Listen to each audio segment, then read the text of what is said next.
Boker Tov et bonjour mes chers amis de Yerushalayim. Et on va poursuivre donc le chapitre 29, on s'était arrêté au verset 19 et on va toujours poursuivre sur le même thème comme nous le disent ici nos commentaires.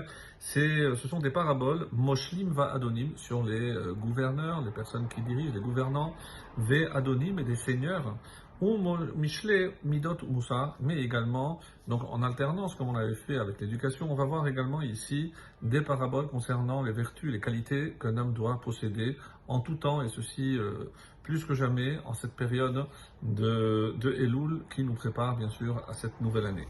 Alors le verset 19, Yudtet est dit, Bidvarim lo yivaser aved, ce n'est pas par des paroles que l'on corrige aved un serviteur. Ki yavin ve'en ma'ane, car il comprend, mais il n'a pas de réponse. Alors, comment comprendre? Il y a plusieurs façons, encore une fois, d'interpréter ce passage.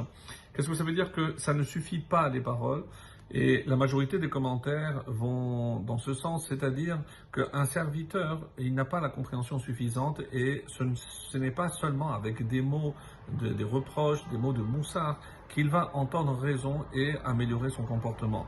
Kiyavin, parce que même s'il comprend, Emane, il ne va pas répondre à toutes ces reproches. Alors, qu'est-ce qu'il faut faire? Ici, les commentaires utilisent un terme par rapport à d'autres exemples qui sont donnés, Yad Chazaka, c'est-à-dire, il faut aussi avoir une main forte, ne pas être compatissant à l'égard de son serviteur. S'il désobéit, il faut se montrer, on va dire, un peu dur. Et ceci aurait pu aussi être appliqué à l'éducation. On ne gagne rien à laisser toujours faire aux enfants ce qu'ils ont envie de faire. On sait très bien que des fois, des paroles ne suffisent pas. Il faut des actes, il faut des punitions. Et c'est comme ça que le roi Salomon avait déjà dit, rappelez-vous, celui qui n'utilise pas sa verge, autrement dit des corrections un peu plus fortes, eh ben c'est comme s'il n'aimait pas son fils, parce que si on l'aime, on veut son bien et il faut le corriger. Et ensuite, le verset 20. Chazita ish atz bitvalav. Vois-tu un homme qui se hâte de parler? Donc si je dis ditvarav, c'est ses paroles, donc il se hâte de parler, ou alors qui se hâte bitvarav, dans ses affaires, de ces choses-là. C'est-à-dire, il est toujours pressé de faire quelque chose. Qu'est-ce qui se passe? Tikva lirsil mimenu. Il y a plus d'espoir pour un insensé que pour lui.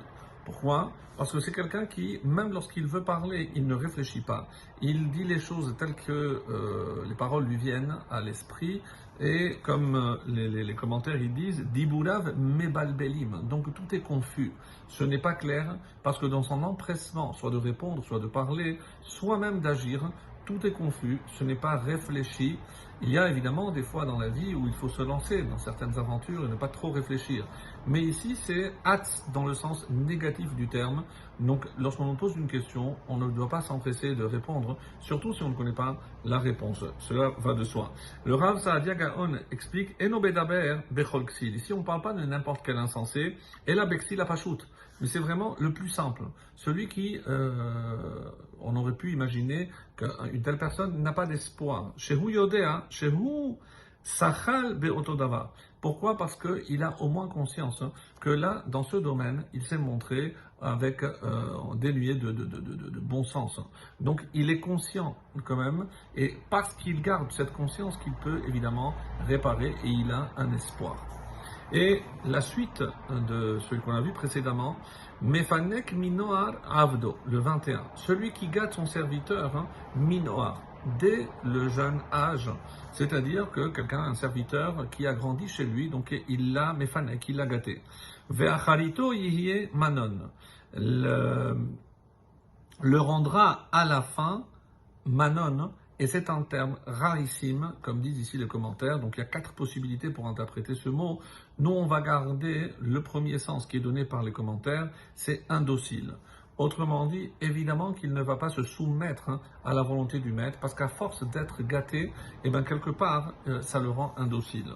Deuxième commentaire, on nous dit que c'est le maître qui sera manon, on ne parle pas du serviteur, mais le maître, lui, deviendra assujetti à son serviteur.